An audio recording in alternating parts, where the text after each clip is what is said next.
A lot of people think that if you are completing the FAFSA, it's somehow tied to whether or not your parents claimed you as a dependent on their taxes. It actually doesn't matter at all. Dependency status is determined by answering a series of questions on FAFSA, which I'll walk you through right now. So now that we're done with school selection, it's going to try to decide whether or not you have to put your parents' information or not. Vast majority of you are going to, because you're not married and you don't have any children, but some of you are married and do have children, and so those people will not have to put their parents. So it's asking, do you have children who get more than half of their financial support from you? Basically, do you pay for more than half of their stuff, their food, their rent? And then, do you have dependents? So that would be other people in your life who live with you and receive more than half their support from you. So that might be if you care for a family member or something like that, like a parent. Most of you are not in that situation, but that's what a dependent is.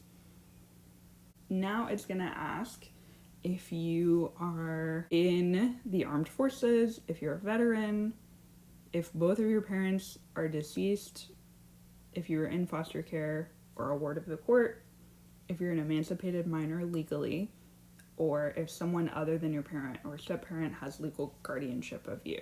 And if you're not sure what legal guardianship is, like maybe you live with another family member but you're not sure if they're your legal guardian or not, let me know and I can help you figure that out.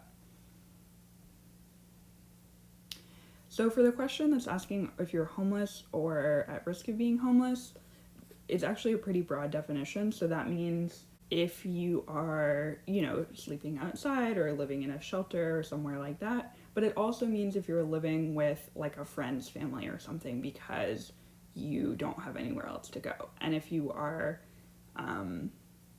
fleeing an abusive family, you can be considered homeless even if your parents would otherwise have given you a place to live.